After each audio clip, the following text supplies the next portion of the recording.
But all of those foods will be part of Meatless Mondays because they're healthy and they allow kids to have the kind of food that gives them a great start. And you heard it from Aiden. That's what we want to do for kids in every school. Now, I want to talk about another young person here in school. Her name is Ella, and she is in the 4th grade. And she was sitting right across from me when I was sitting there at the table. It's Ella, in this case, E-L-A-H. And I said, Ella, what do you think of Meatless Mondays? And here is her exact quote. She says, "It's good for the environment, and it's good for you yourself." I think we're done here.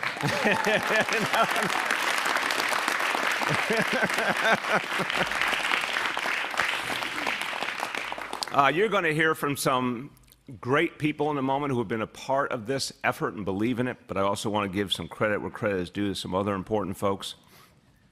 From my administration, someone who does so much to help address global warming, the director of our Office of Sustainability, Mark Chambers. Thank you, Mark.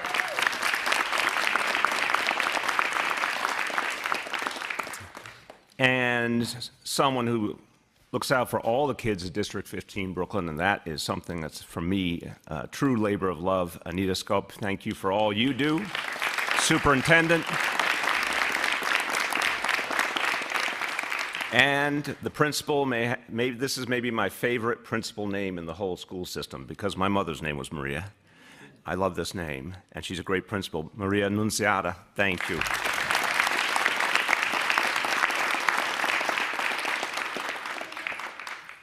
So, for me, this is very personal because, and I will say up front, I eat meat and I eat vegetarian dishes, and I try and strike a balance between the two.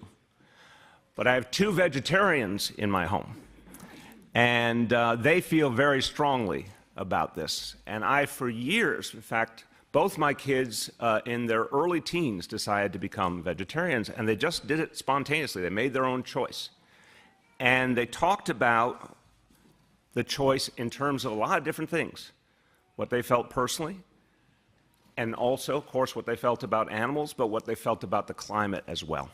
So it was something that they felt deeply, and they explained to Charlene and I why it was so personal for them. So when I sit at a table with 4th graders and 7th graders, it's not surprising to me to hear the passion they feel. And Borough President's going to speak in a moment, and no one has done more to move this movement forward in this country, I'd say, in this whole country.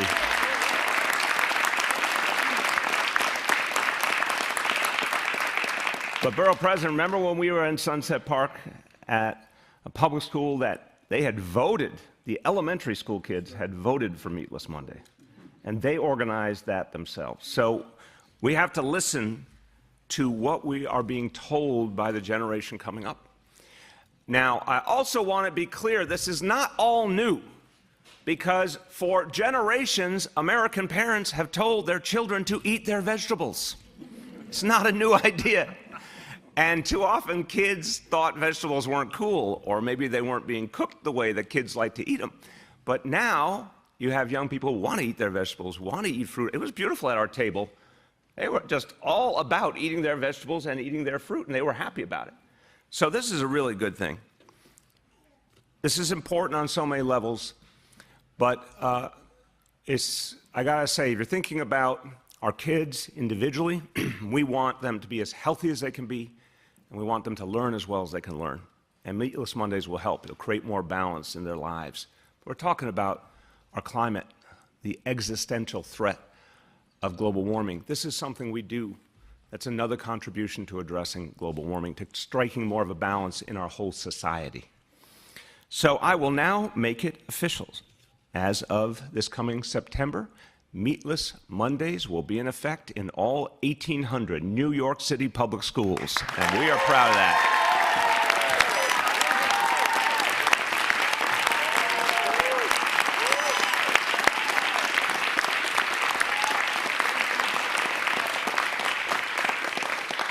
Now, all of us in public life have to acknowledge the folks who led the way. Sometimes it's our elected officials who are the trailblazers and the visionaries. A lot of times it's also our children, our teachers, our community members. PS 130 was one of the first 15 schools in this city to go ahead and institute Meatless Mondays, to try it, to see how it went, and it was a huge success. And I want to say I enjoyed my grilled cheese a lot.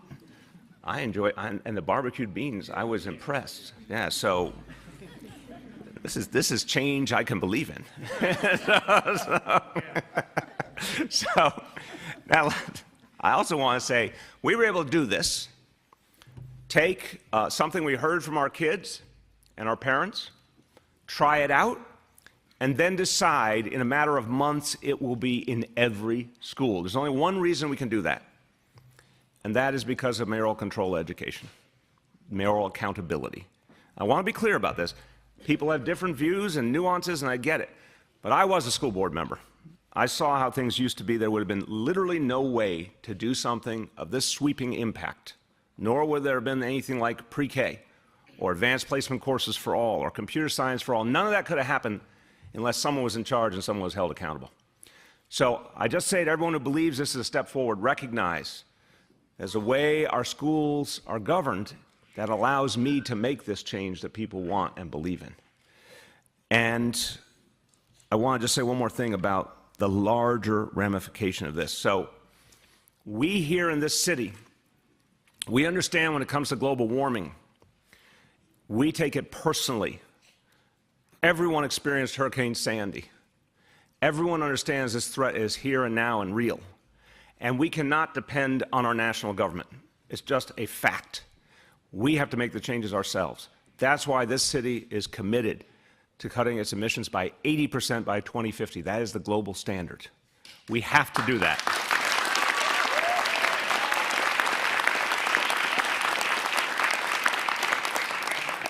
We are the first major city in America to divest our pension funds from fossil fuel companies.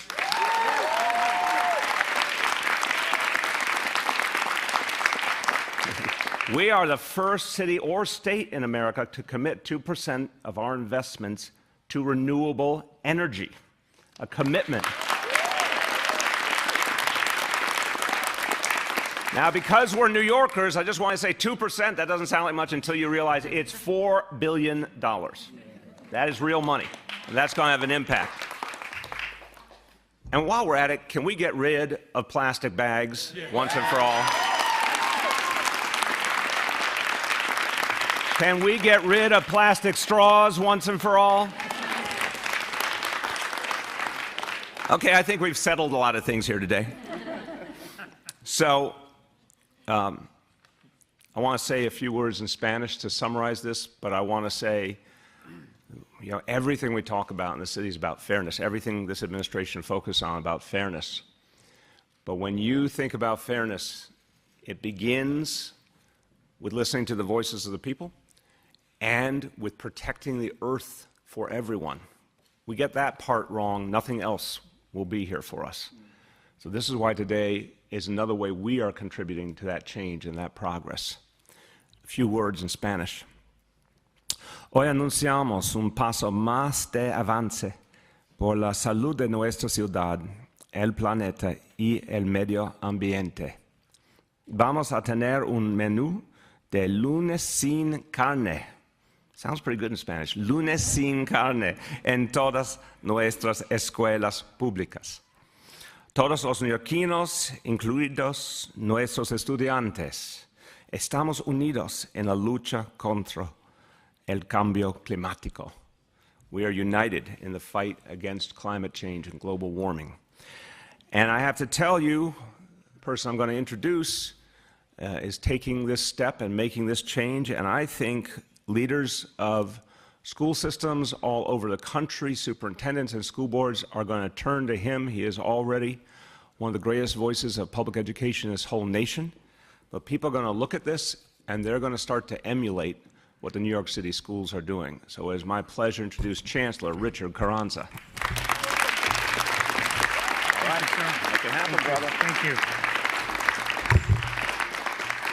So thank you, Mr. Mayor, and I want to say how excited I am to be here with all of our students. We had a good lunch, and talk about those barbecue beans. How about buffalo cauliflower florets, which is one of the suggestions that I had for a dish that's not on the menu but should be on the menu. We all have our school leadership in food here, so they're listening. So I want to thank you, Mr. Mayor, for your leadership here. And how about Aiden? Counselor, already. Great job. I also want to recognize some folks that are here in support of Meatless Monday. Our public advocate-elect, Giovanni Williams. Thank you for being here, sir. A council member who represents this area, Council Member Brad Lander. Thank you, sir. I want to recognize also Cynthia Kim from the Coalition for Healthy School Food for your leadership.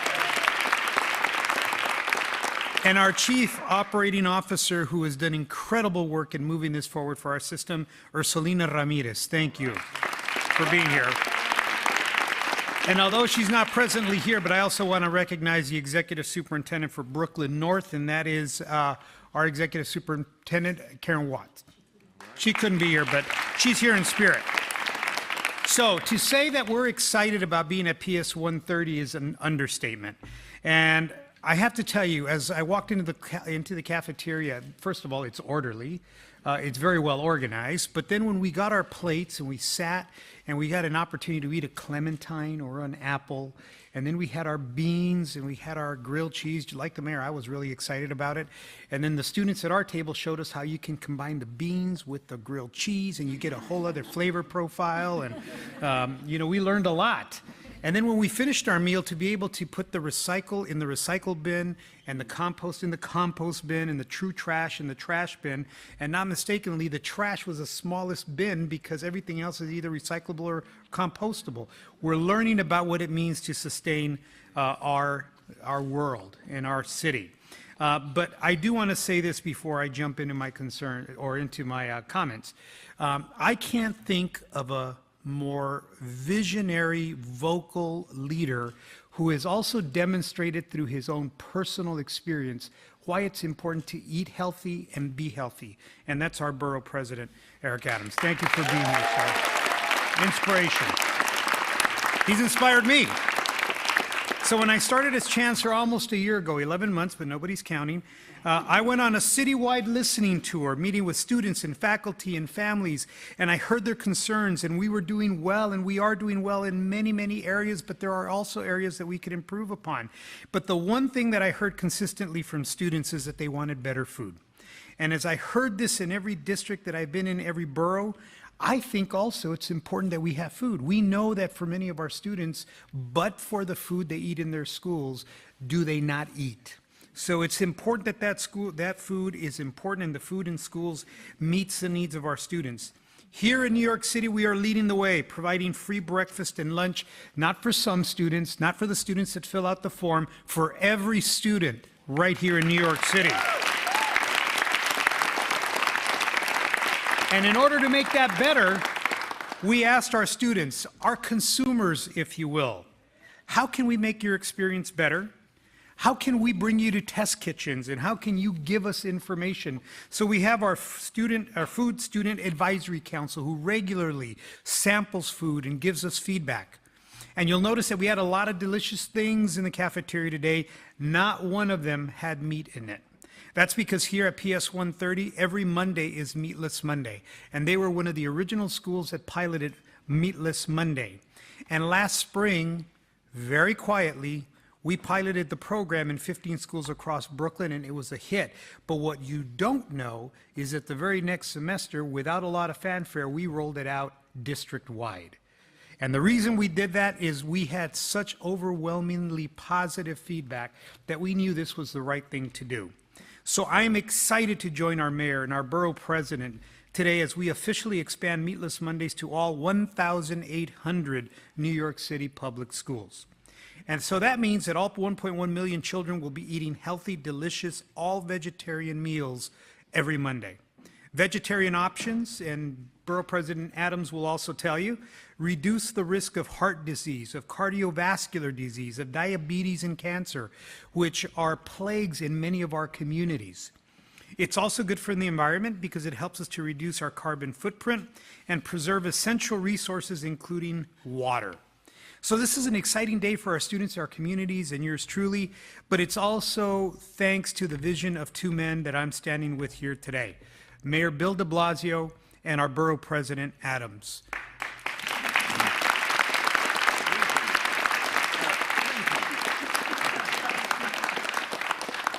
Borough President Adams, as I've mentioned, has been a champion for better food, and I look forward to continuing our work with him and eating vegetarian every Monday.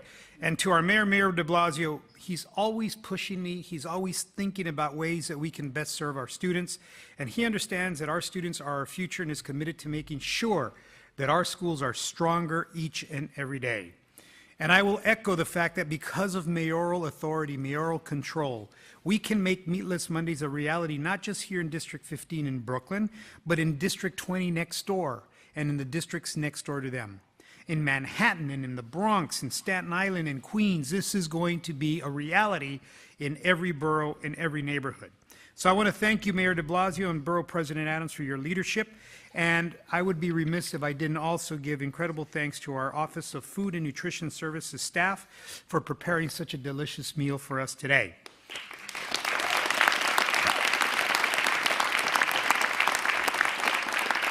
So to our students with whom we had lunch today, I want to say just three things. First of them is buen provecho. Yes. Other is manja. And the third is bon appetit. Wow, you got range. I'm working on it, sir, working on it. So just a few words in Spanish. Como ha dicho nuestro alcalde y nuestro presidente del condado, el señor Adams, estamos aquí para celebrar que los lunes vamos a comer el almuerzo, todas las comidas van a ser sin carne. Sabemos que reducir lo que comen los estudiantes sin lo que sea negativo es mejor para la ciudad, pero para la salud de nuestros estudiantes. Es mejor para el medio ambiente también. Entonces los felicito y todos los estudiantes que están aquí que van a comer saludablemente y I'm looking forward to those ranch fire cauliflower florets next time I come back. Congratulations.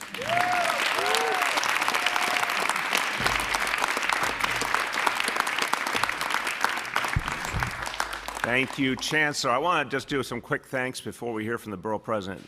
I also want to give some credit is due to the Chief Operating Officer of New York City Public Schools, Ursulina Ramirez. Thank you, Ursulina. Ursulina, how long have you been working for me? 9 long years, since the joyous days, Public Advocate-elect, in the Public Advocate's office, where we're doing creative and innovative things as you're about to do. And a lot of things we dreamed of back then we're able to put into action now. So Ursulina, thank you for all you have done. I also want to thank a lot of the advocates, and they are parents, they are students, they are community members who came together and worked so hard for this. So I'm going to shout you each out here, and you can applaud with energy. The Coalition for Healthy School Food.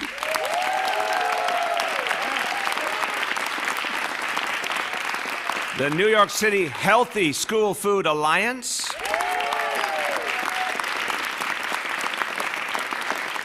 This may be the best name of all, NYC Hip Hop is Green. Wellness in the Schools. I like this name because it has an air of mystery. The Monday Campaigns. And Community Food Advocates.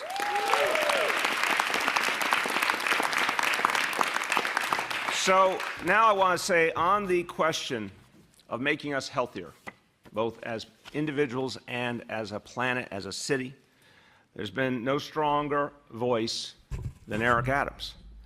And his voice has been heard all over the 5 boroughs, and I'm telling you it's been heard all over this country, because he's so passionate and it's so personal. He'll tell his own story, but I've watched the evolution of Eric Adams. He has always been a big man in my view, but he was a lot physically bigger. He's lean now, he's strong. But he's taken his own experience and he's talked about how we all can learn to live a better way and to be healthier. And he's been strongly supporting the plant-based lifestyle medicine program at Bellevue Hospital, which we're really excited about. And thank you for that.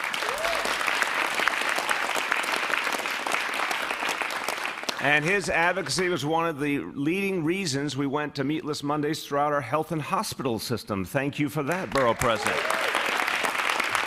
So, it's making a big impact with a big idea. Ladies and gentlemen, the Borough President of Brooklyn, Eric Adams.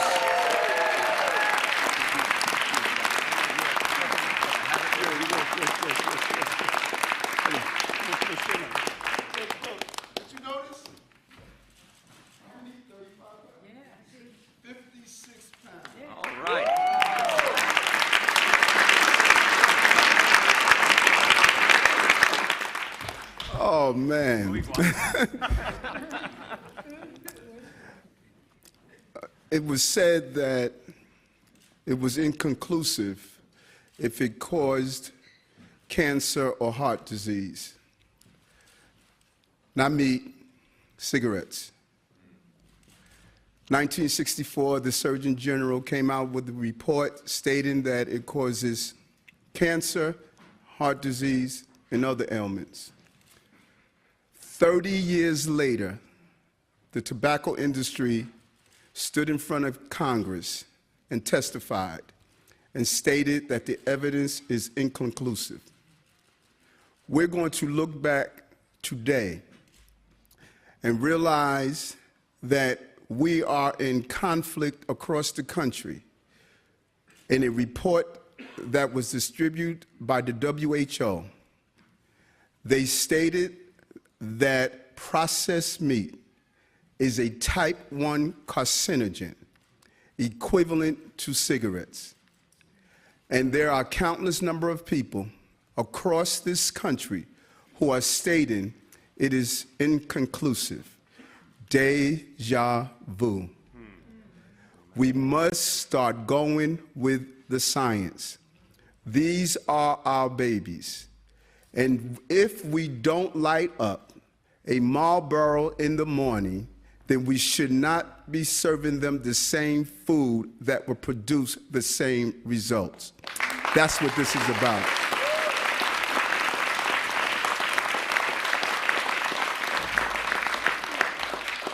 And I know, because I've been watching some of our reporters, and I've watched you drop 5, 10, 15, 20 pounds. People want to not only live and exist, they want to live healthy. What we are doing today, because of mothers like Ms. Strong, who's here in the audience, and countless other mothers,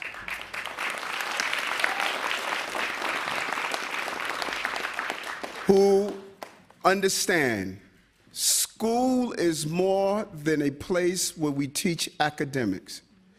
We are teaching lifelong behavioral practices. And what we show our children, they are going to duplicate it through elementary, middle, high, and college. If they live in an unhealthy environment, they're going to carry that through their entire life.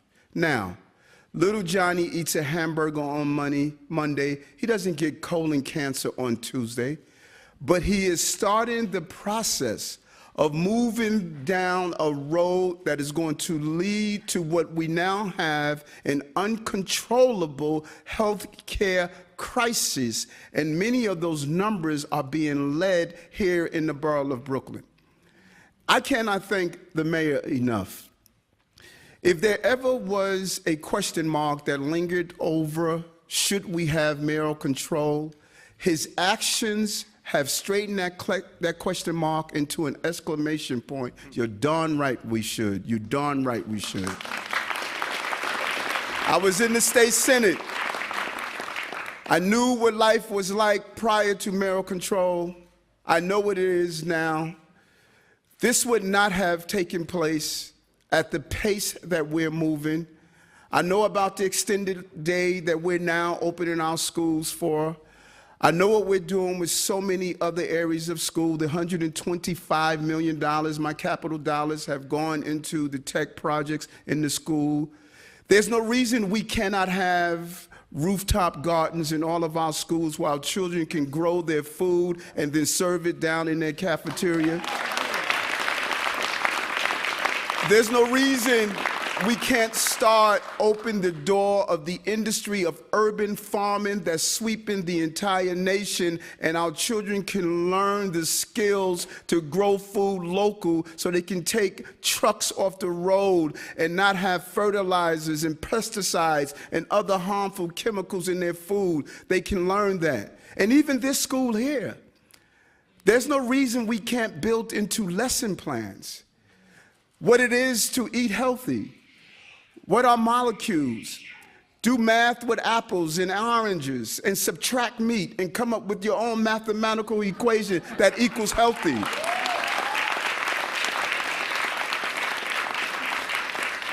And let me tell you what happens, particularly in a borough like Brooklyn, where 47% of the people speak a language other than English at home.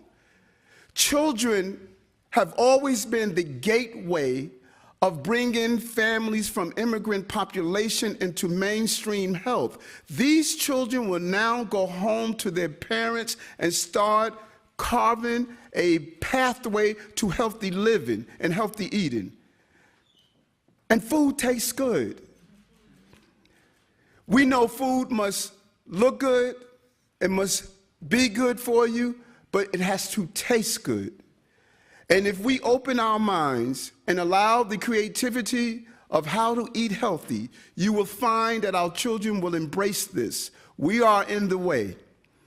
What we are doing here in New York, it's not on everyone's radar, but trust me, it has taken flight. When we show our Bellevue Hospital initiative, the first of its kind in the country, to do what has been in contrast to medicine in America, we are going to reverse diseases. Everyone in this room,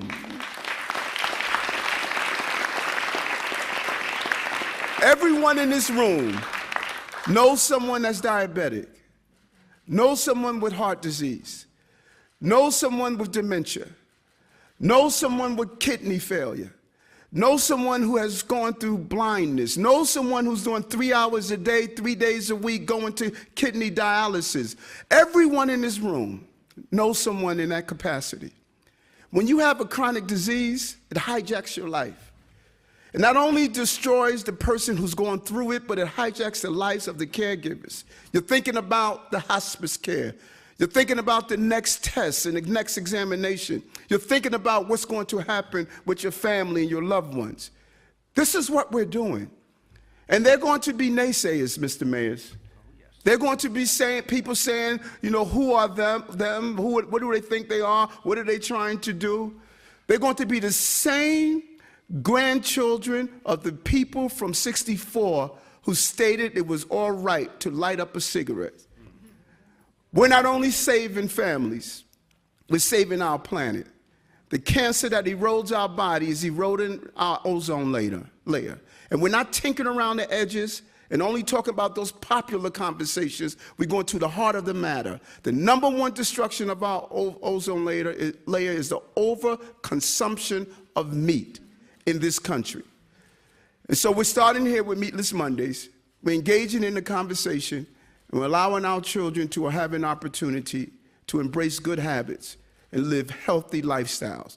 In New York City, we're going to raise healthy children and families. And I cannot thank the mayor enough for allowing this initiative to go forward as we move towards a healthier city. Thank you.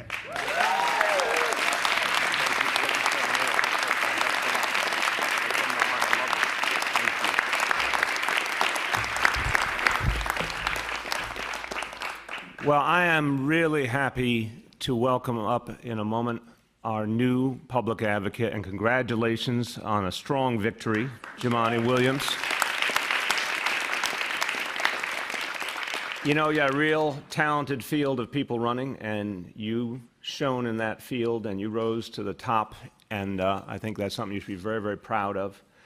And also very pertinent to today. Was it around, I hear, the age of 10 or something very young that you chose to be a vegetarian? Pescatarian, I'm sorry, pescatarian. And so I feel a real connection there because I saw that same reality in my family, people making that choice early in their lives, and I admire it. I also admire that he is a proud graduate of the New York City Public Schools. Our public advocate-elect, Kimani Williams.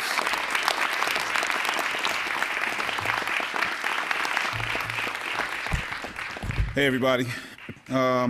This is an awesome day. So congratulations, PS 130. Congratulations to the entire school system. This is awesome. This is awesome. As was mentioned, I became a pescatarian around 9, 10. I actually did want to become a vegetarian. My mother said it would be too hard to cook for me. So she said I would still have to eat fish. And so I still eat fish. But it's amazing. I remember back then, my dad, may he rest in peace, also a physician with my lifestyle choices.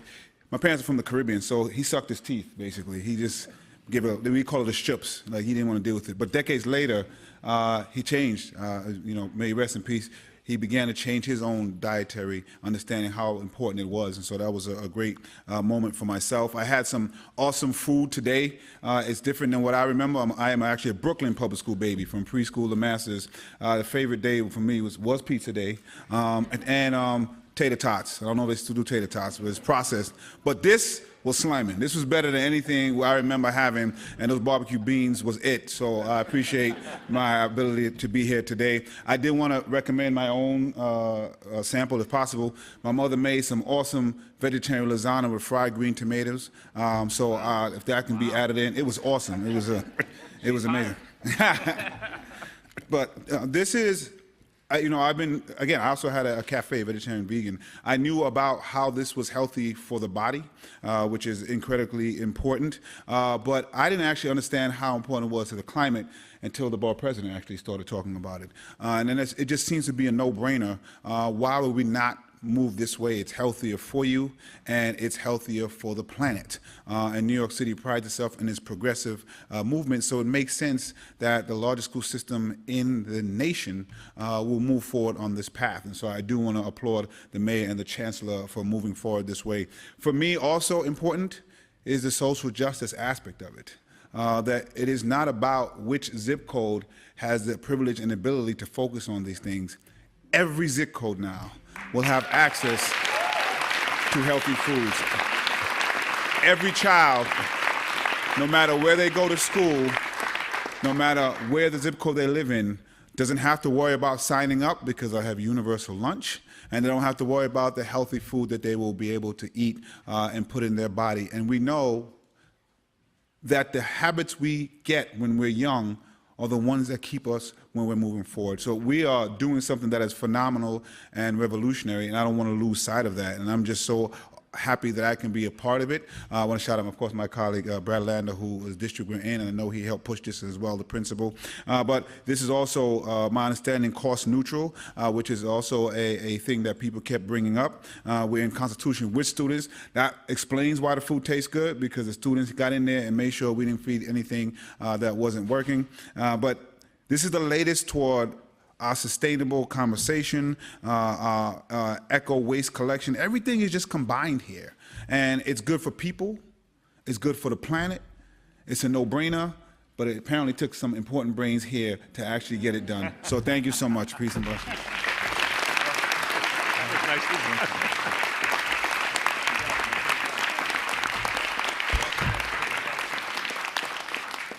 Well, I want to bring up my successor in the city council, and his family's been talking about this issue, and my understanding is your daughter educated you. So you're going to tell the story. Councilmember Brad Lander, thank you so much. Thank you, Mr. Mayor. I'm very excited about today's citywide announcement, but I am especially happy to be doing it here at PS 130, which is really one of the treasured schools anywhere, and certainly in my district. And it's not surprising to me they're on the cutting edge of this, because PS 130 has been on the cutting edge of a lot of things that are important in our schools right now. This school community, led by Principal Nunziata and its parent community, was on the cutting edge of the work for school integration. When this new school got built, the logical thing would have been to divide into 2 school zones, each more segregated than it was before. But they organized together, they reached out to the DOE, and what they got is a bigger, more integrated zone where you go to pre-K to 2 in the other building, 3 to 5 in this building, and that was a part of what started building the work to combat school segregation. So let's hear it for PS 130 for being on the cutting edge of that. PS 130 is on the cutting edge of participatory budgeting in schools. Last year, they won some money to redo the playground at the other building, but they weren't satisfied there. They wanted it designed by participation as well. So all the first grade classes wrote essays to say why they should get to be the ones to design the new playground. They went through the most participatory design process you've ever seen on planet Earth. They came up with 2 options. Everyone in the school got to vote between them, and they chose which design. And some of the students' art is going to be on the ground of the new playground, so they are leading the way there as well. And of course, you've heard how they're helping lead the way here. It is true, my own family has been impacted not just by my daughter's organizing, but through the New York City public school system. Because of her 9th grade health class in her New York City public school, where she learned about the issues of climate and health and the impact of diet on them, she gave up meat. And as a result, I gave up meat. Like Jumani, I'm a pescatarian. My daughter considers herself a loxatarian. That's the Jewish way, I think, of being a vegetarian because she didn't want to give up her smoked salmon. But it's had an enormous impact on... That's... Yes. It's only in New York, Brad. When you think about the impact that the New York City school system can have at scale because families start to think about the health and climate impacts, that is truly extraordinary.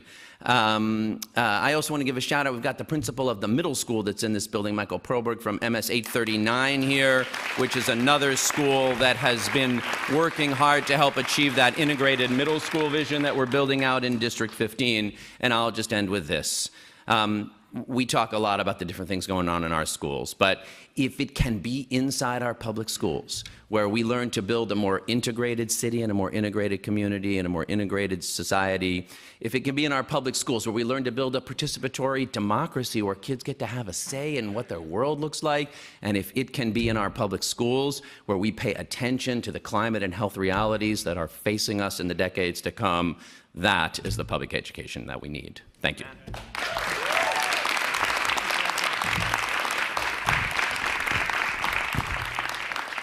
Our last speaker is someone I really, really appreciate, and for me, this is very personal because one day in 2001, I was running for city council in this community, and like Jumani's election he just went through, it was very, where'd he go? Oh, he's left. Okay, I was like, he disappeared. Right? Jumani's election was very contested, a lot of good candidates. I was running a very crowded field, and I was going door to door. And I knocked on the door of Cynthia King, and it began a friendship that has continued now for almost 20 years. And we had a long talk that day, and I heard her passion for a lot of things, including making our schools better and making our community healthier. So Cynthia is a board member for the Coalition for Healthy School Food, and they're making a huge difference for our kids. My honor to introduce my friend, Cynthia King.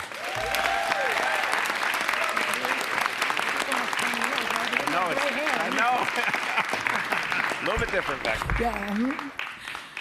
Hi, welcome. Thank you so much. Thank you to everyone here. I am on the board of the Coalition for Healthy School Food, and I'm the founder of Cynthia King Dance Studio.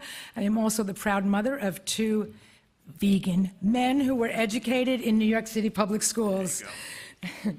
The mission of the Coalition for Healthy School Food is to introduce and promote plant-based meals and to provide nutrition education. This aligns with New York City's federally mandated local wellness policy, which states that New York City schools will offer and promote the inclusion of plant-based entrees.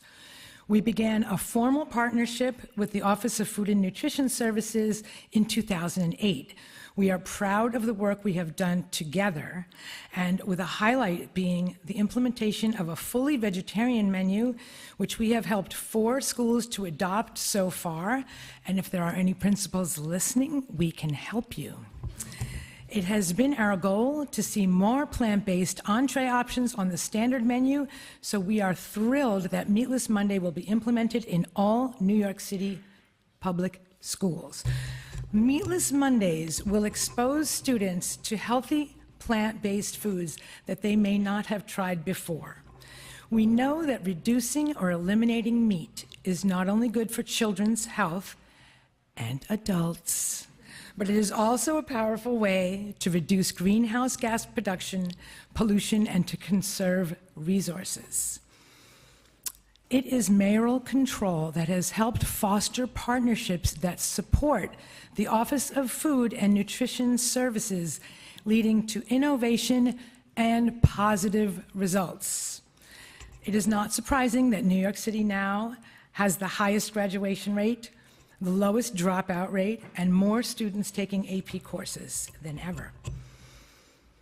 I want to say congratulations to the Office of Food and Nutrition Services, the Borough President's Office, the Chancellor's Office, and the Mayor's Office for working together to make this happen. The Coalition for Healthy School Food is proud to be in partnership with all of you. And my two favorite words, eat plants.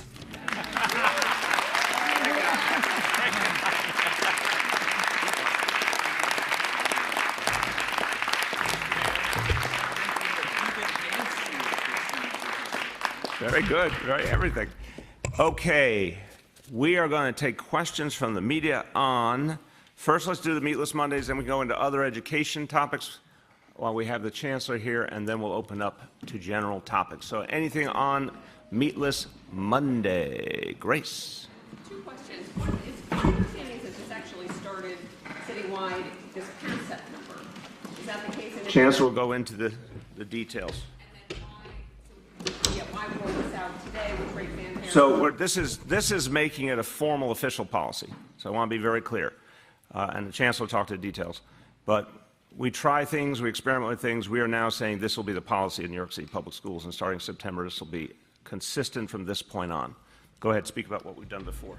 Sure. So with the pilot, we wanted to do several things. First of all, we wanted to make sure that we could get the menu right so that students would like what they were eating. So we had lots of input from students. We had lots of taste testing. We had our chefs working on that. And we all know the first impression is critically important. So if kids out of the gate would have said, we just don't like what's being offered, that would have not been the kind of start we wanted. So we wanted to make sure in those 15 schools that we had the right kind of launch.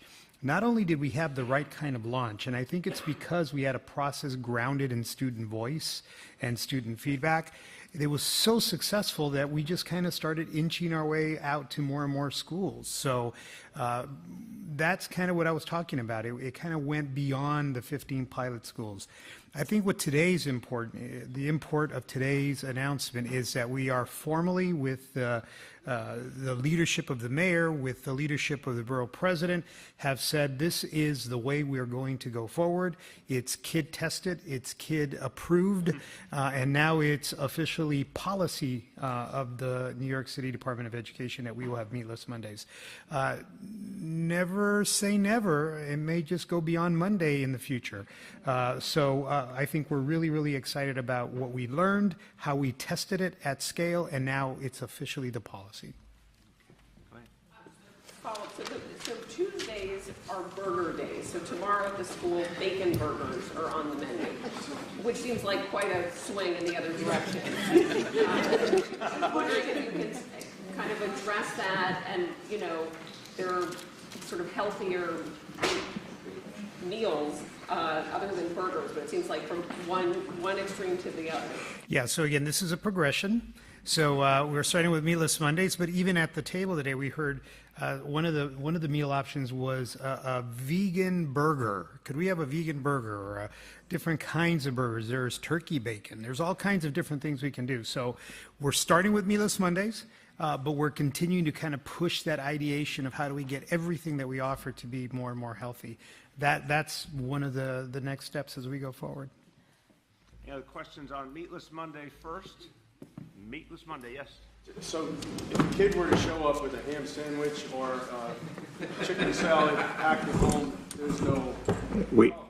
We welcome all children with all sandwiches. It's New York City. You can bring whatever sandwich you want. So no, this is why it's really important. And I want to say, you know, very clearly as a statement of consistency, I think for a lot of us, we still eat meat. We're trying to eat less and trying to have more balance in our diet, eat more vegetables. But a lot of us are continuing to eat some meat too. And some people eat a lot of meat, and some people eat no meat. It's all part of life in this city, and we want to respect all kids, whatever their choices are and their parents' choices are. But what we're hearing in really substantial numbers is kids who want these meatless options to be more prominent. And you know, this Richard just said it. This happened very organically. There was really a groundswell from kids, and then we tried it, and they liked it. And if you were, I'm sure, watching at the table earlier. I mean, I'm a parent. I was looking at all these apples and carrots being like eaten with great reckless abandon. I'm like, what country am I in? You know, this is like amazing. So this is a really good sign. But yeah, everyone will be welcome, whatever they eat. Anything else on Meatless Mondays? And then yes, please. One clarification here. So if a kid shows up on Monday and says, I don't want to eat the vegetables, and does not have a lunch from home, then what happens? Well, look, there's a lot of healthy food and good food available. I mean, I am a parent. I don't know a lot of kids who don't like grilled cheese, for example, or pasta. I think these are very, very popular options. So if a parent really, really feels, or the kid really, really wants to have something that's meat, that's something a family can accommodate in their own way. But I tell you, if you look at the lives of kids, there's plenty of non-meat options they like a lot. Peanut butter and jelly. That's a rather classic American choice. Peanut butter and jelly, yeah, that one's way up the scale. Still popular after all these years. Okay, last call on Meatless Mondays, and now anything else on education? Education, and we're taking media questions, so I just know who's media and who's not. You're both, okay. You're in. I'm Andrea Strong. I'm a parent and a journalist. Okay. I'm the founder of the New York City Healthy School Food Alliance. Congratulations. Thank you. I'm very excited for this news today. It's an amazing step forward for our city and our planet. My questions are, it takes 2 years to get a new menu item on the current, in the way that the current system is working. What is being done to change that, given that I think we need to move forward on changing the highly processed food that's being served to our children at a quicker rate? Can you speak to that? Also, good food purchasing, where you are on that? And finally, I'd like to talk about the removal of sweetened milk. Sweetened milk. Okay. Maybe Ursulina, you want to take the ball on all these?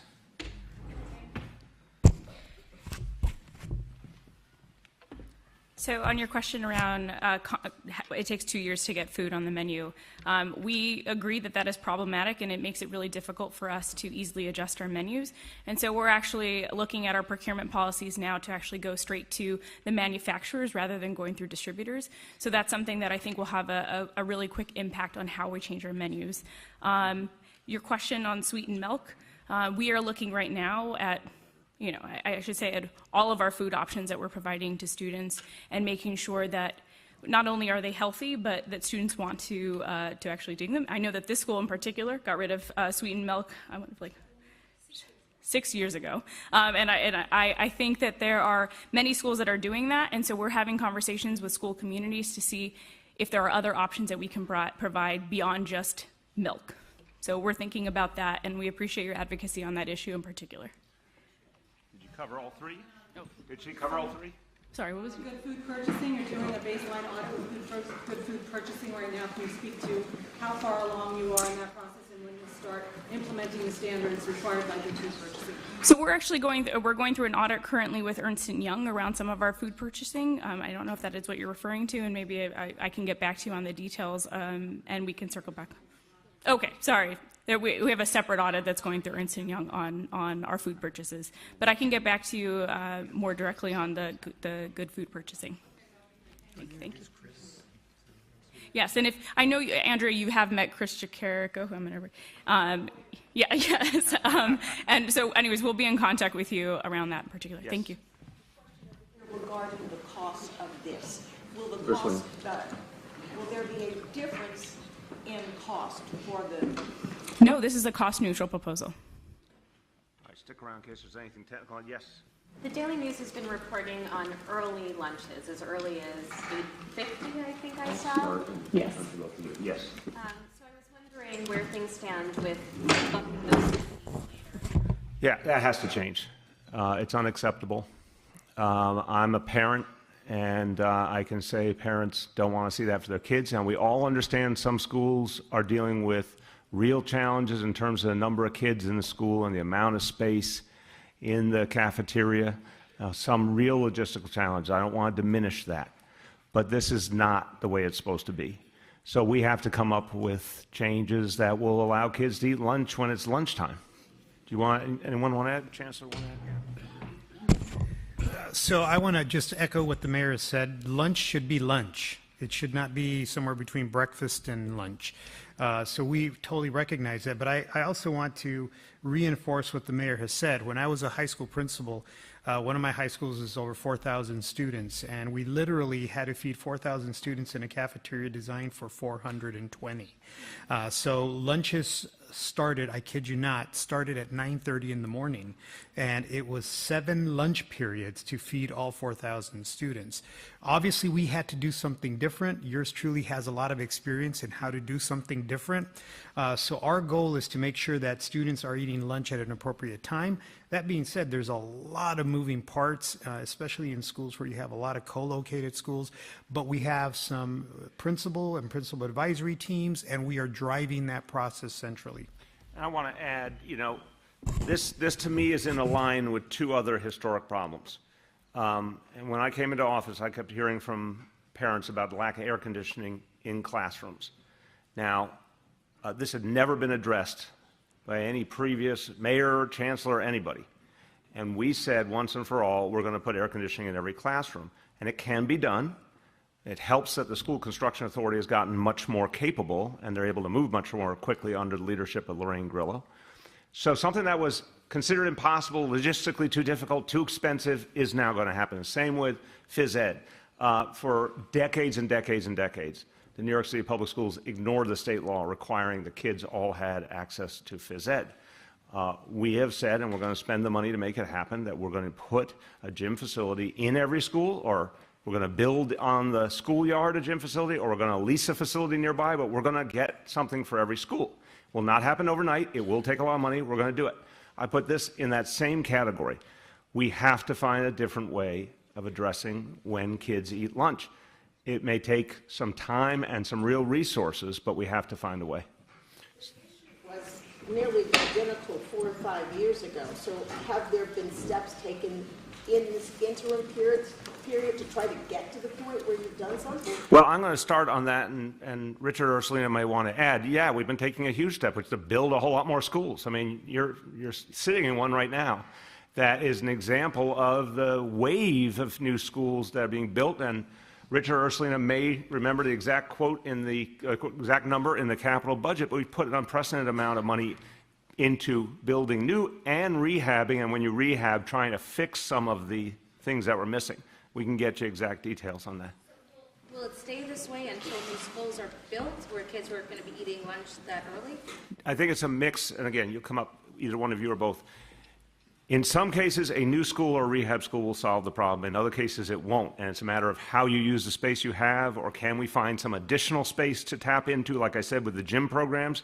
Some schools, if you said, hey, we need a gym, there's just no place for a gym. The only way to do it is to build something new or lease something. So we're going to have to look at all those solutions. Yeah, so we're not about the status quo, so we are actively working on adjusting school start times, adjusting lunch times, so you will see changes that are coming. Some of them, as the mayor has mentioned, it's a matter of space. You just don't have the space, or you have a multiple number of schools, so some of them are a little more complex, but we by no means want to have the same number of schools starting early lunch next year as we have this year, and we're actively working with principals and our senior leadership to actually find ways that we can maximize that. Other education questions? Yes.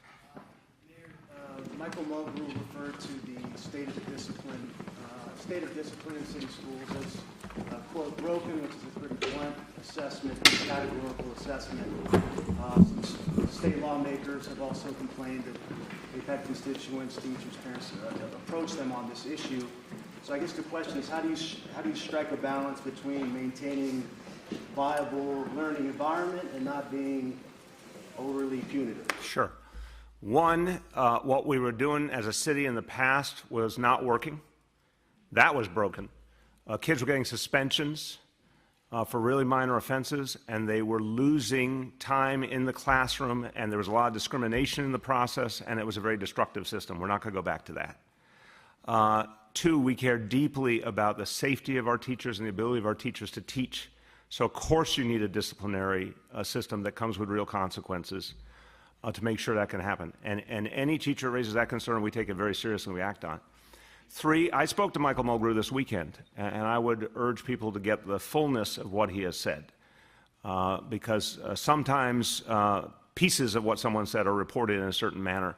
I think he is someone who fundamentally is there to defend the rights of his members, but also understands the abuses and the overuse of suspension and the discriminatory use of suspension in the past. So I want to be careful that his viewpoint is not mischaracterized there. Yes. Mr. Mayor, what is your response to the Fieldstone School controversy that involved a group of students making racist remarks in a video?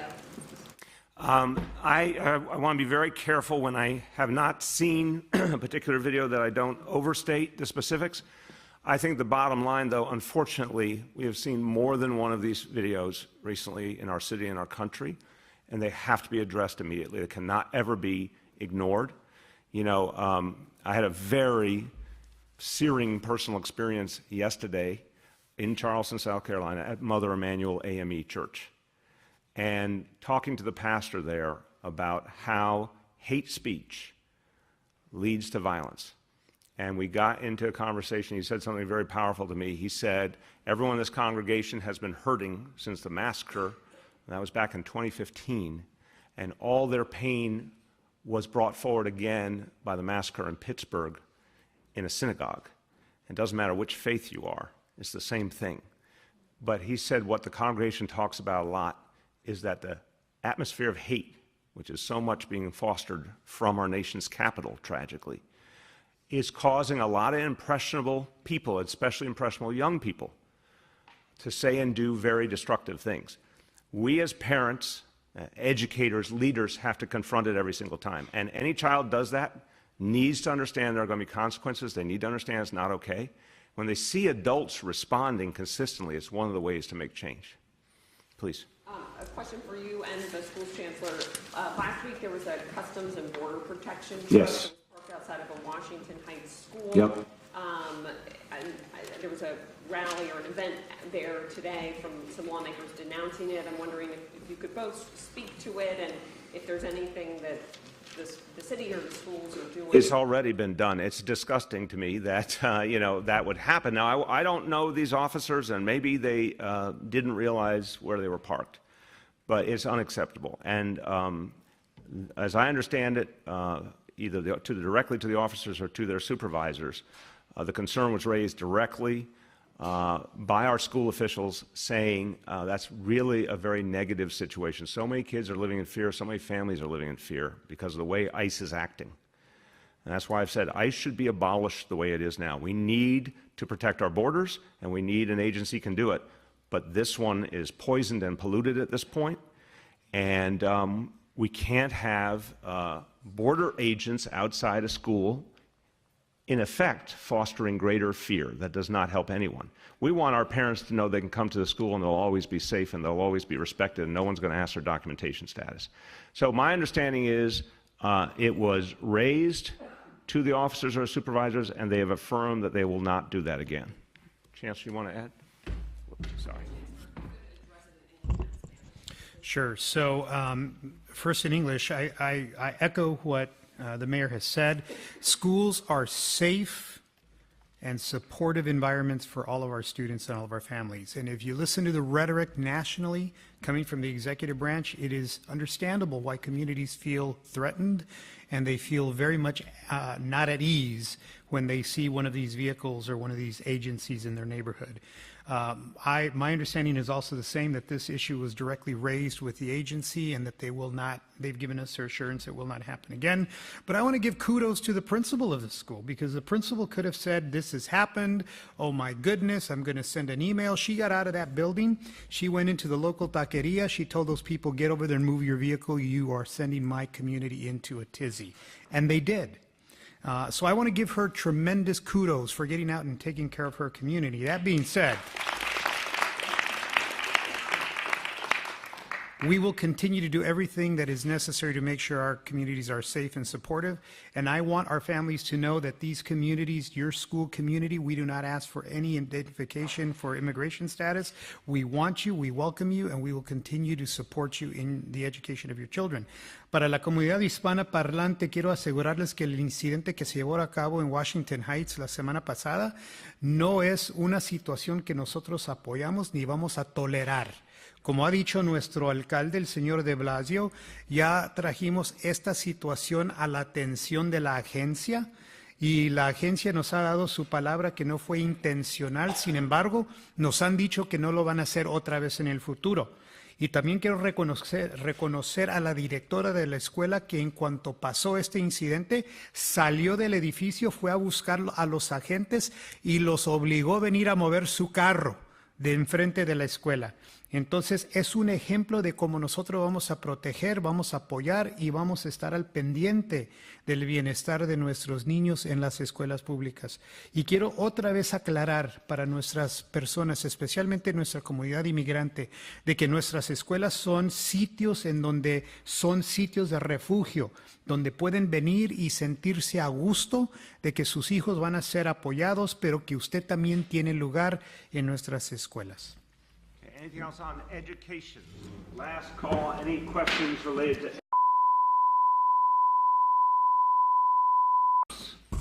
Yes, Gersh. Mayor, I'd like to circle back to a proposal you made last month when we were talking about placard abuse.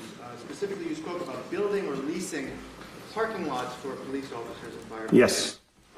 Studies show that when you give free parking to city employees, they are far more likely to drive to their workplaces. So we did a little spot check using publicly accessible data and looking at where police officers park their personal vehicles. We found in 5 precincts this morning in Brooklyn, 213 police officers' cars, 169 of which had gotten tickets, that's 80%. 40% of which had gotten repeat moving violations. Okay, Gersh, I hear a lot of stuff, but help me understand your question. My question is this. Do you worry that if you provide more parking for NYPD officers who have proven that they do not drive safely, I disagree with that on its face. Gersh, respectfully, I know you're doing Gersh, I know what advocacy journalism looks like. God bless you. The fact is, these are our first responders. We expect them to show up no matter what. We expect them to stay when we need them to stay. A lot of them live quite far from where they work. It is important for everyone to drive safely. That's what Vision Zero is all about. And Vision Zero is filled with consequences, and you're seeing more and more consequences each year. But it makes no sense to say, okay, we know a lot of our uniformed service officers have to drive to work, and we're not going to give them a place to park. That makes no sense. We're clearly very adamant that everyone has to follow the rules, and there are consequences for those who don't. But if we want to stop placard abuse, we need to do something to address the root causes. Why do you think they need to drive to work? I just said it at the beginning of my answer, and I said at the beginning of the answer last time, because a lot of them live very far away from the city. There's not always great mass transit options. A lot of them have to stay all sorts of hours. A lot of them have to show up on short notice. It stands to reason. Yes? So today HUD has proposed steep cuts to public housing nationwide, like cutting capital funds and changing work rules for residents. Were you surprised by that, given your partnership with that you formed with Secretary Carter? No, HUD did not propose that. HUD did not propose those quotes. The President of the United States of America proposed those quotes. Let's be really clear. This is the same Donald Trump who was razzing me over the problems in public housing in New York City, but he has created a lot of those problems by refusing to fund public housing. And right as we have come to an agreement, and we've put plenty of skin in the game as New York City, $2.2 billion more, here's the President of the United States wanting to cut out the money that would repair those buildings, those apartments, for our 400,000 public housing residents. You know something? It would be ironic on its face as it is, but it's worse because he's from New York City, and he's hurting the housing authority of his hometown and the people who live in it. So this is just hypocrisy of the highest order. Please, Grace. During your trip to South Carolina, there was some video of you moving your arms to R. Kelly's song, and everybody like complying. And I'm wondering if you have any regrets about that. I didn't know it was his song. I just didn't know it was his song. I know the song, but I didn't know it was him, period. If you had known, would you? I guess, you know, you act differently if you know it. I just didn't know. Go ahead, Marcia. I also have a question about your trip to South Carolina. The polls, you've been traveling around the country, not only to South Carolina, you went to Iowa, Yes. you went to New Hampshire, but the polls aren't being very kind to you, and yet you have a lot of really important questions to deal with here in your city. Upcoming budget, Yep. state budget, homeless, it's a continuing problem, nitrogen, it's a continuing problem, murder rate going up. At what point do you cut bait and say, I'm giving this up because I have serious issues that I need to deal with as mayor of the city? Marcia, I am absolutely confident in my ability to address those issues. I've been doing it for 5 years. We have had a slight uptick in the murder rate that worries me a lot in the police commissioner, but we've also proven for 5 years that we can drive down crime, and we intend to do that again this year. In fact, in the last few days, you've seen that gap is starting to close rapidly. So I'm very confident that we can keep driving down crime, very confident that we can keep improving our public housing, very confident we can keep ensuring that our schools move forward. Whatever I do is going to be with the people of New York City in mind, because people in New York City need the leadership of my administration to make sure we address these issues. They also need our federal government to be very, very different. We can't do a lot of the things we need to do for the city if we don't have a federal government that's going to help us. Look at what we just talked about. We have a president trying to take money away from our public housing. That status quo is unacceptable. So, Bob, could also talk to you about the R. Kelly, your swaying into R. Kelly's song. Are you at all worried that sends a bad message, given R. Kelly's... Marcia, I did not know it was his song, and I know you guys have a job to do, but I hope if you were in the same situation, you would accept if you don't know it's someone's song, you can't pass judgment in the moment. I was a guest in that church. You know, the minister played the song and spoke about it, and I was being respectful. I think that's all there is to say about it. Again, I don't know, because it wasn't something I had knowledge of. Come on, let's go on to other things. Anybody else? Mr. Mayor, there seems to be a fear among some Democrats that because the number of Democrats running for president is so gigantic at this point that it's going to split the party up. That there will be nobody really to challenge Trump with a unified party behind him. Oh, I disagree fully. So first of all, I mean, on the factual front, we had 4 major candidates or potential candidates pull out of the race in the last 10 days or so. So it's not like it's all going in one direction. A certain amount of winnowing is happening. And there will be a number of candidates probably similar to what the Republican side had. And whether I like the result or not, they won last time. They went from that huge field and they went on to win. Democrats have had big fields before, not quite as big as this perhaps, but they've had big fields, and it doesn't stop you from winning. But no, what I like is the amount of energy I'm seeing. People are excited to see candidates with different views, different proposals from different backgrounds, different regions. It makes everyone feel they're represented. And it makes it really clear that this is a representative, inclusive party. And there's a lot of excitement out there. I mean, people want to talk about what's going on. They want to be a part of solving it. So I'm not worried in the least on that. I think we have to have, here's where I think it's important to do it right. Let's have an actual substantive debate. You'd be amazed how many people came up to me in Iowa, how many people came up to me in South Carolina. They said they were really impressed by the things happening in New York City. We talked about pre-K, we talked about Thrive and addressing mental health concerns, paid sick leave, all these things that people are really excited about. That's what they want to talk about. And they want to hear every candidate, every leader's ideas and solutions. They're not into the horse race. I think a lot of people are keeping their powder dry because they know it's going to be a long process. They want to watch, they want to learn, but they'd really like to talk about the things that will change people's lives for the better. Now, I know you haven't announced, you haven't made up your mind. Correct. Do you have a feeling in your heart of hearts that lightning could strike for you because of your experience with the public advocacy? I know the mayor, people told you that, I don't know, there was no point in running, and then what goes through your mind? I would make a broader statement because, again, I've been really clear that I haven't ruled out national office, but I want to speak to your question very personally. which is I have seen conventional wisdom defeated so many times, I literally cannot count that many. There's so many instances. What I learned is that conventional wisdom is almost always wrong.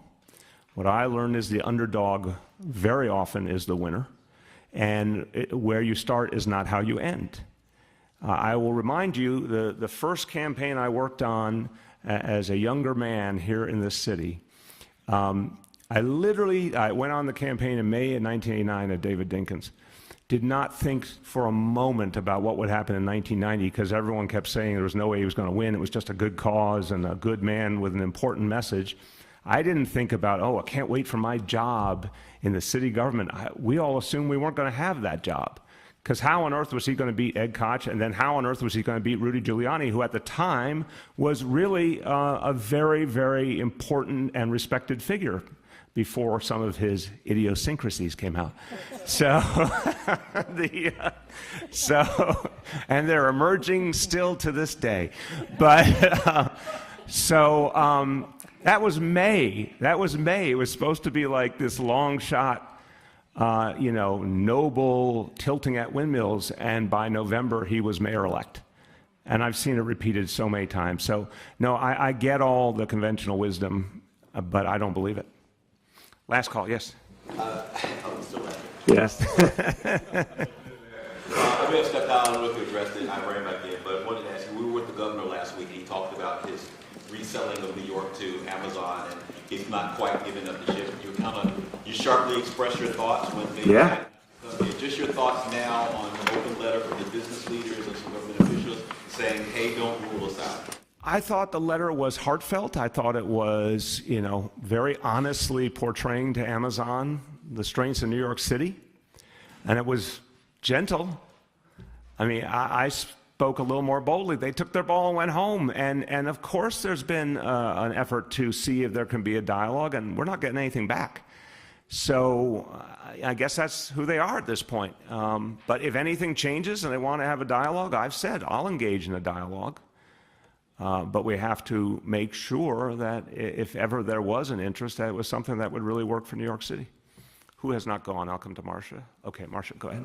I wonder if you have a timetable for making up your mind whether you're going to actually both sides go ahead. Sure, it's sooner rather than later is my answer, because I obviously things are developing rapidly. A lot of people are making their decisions in the coming weeks.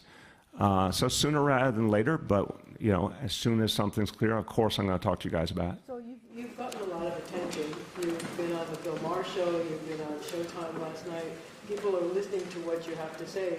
So is that part of it, that you want to get your message out, that you want to talk about the need for the Democrats not to have a moderate candidate, but to go with somebody who's progressive? Is that part of what's going on here? It's going to be part of what I do no matter what my decision is. And I know, again, I get, we've all been put in this funnel where we have to talk about the horse race and we have to talk about the timeline. And I get it. I get it. I feel like we're all kind of in this situation that we all can't break out of. But I wish the conversation was about something else. I wish it was about where are we actually going. And so my fear is that my own party is actually not going to learn the lesson of 2016.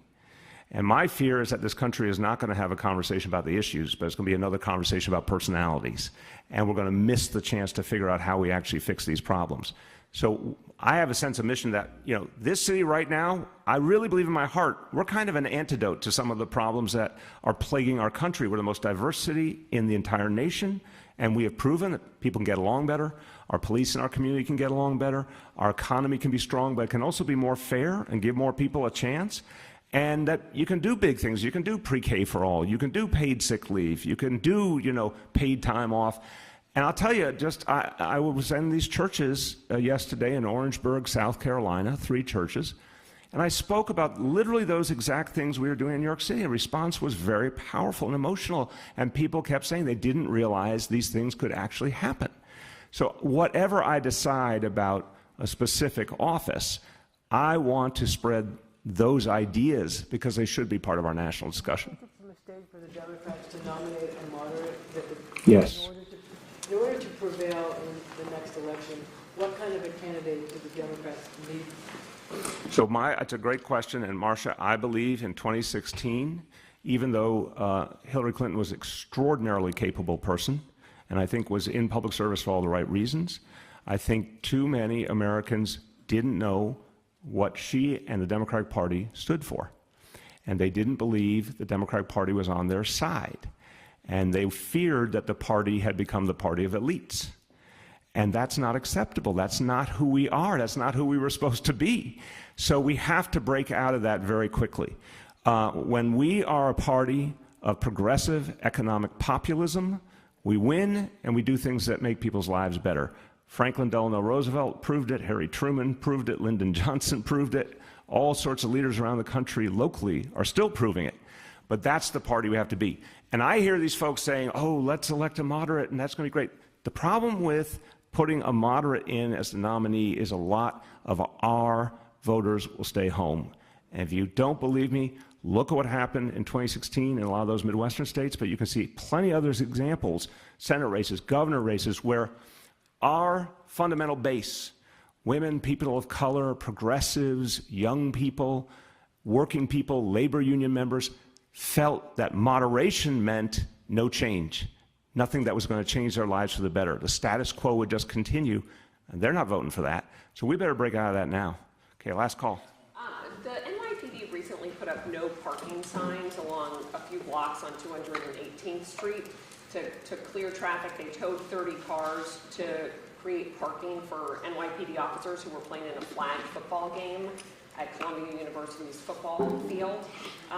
And I wanted to get your reaction to that because a lot of local residents felt like it was an abuse of power, that they were forced to move their cars off of a city street to create parking for officers playing in a flag football game. Yeah, that can't happen again. That was wrong. Commissioner O'Neill knows I feel strongly on this matter, and that's not something we can see happen again because it undermines the faith we're trying to build between police and community.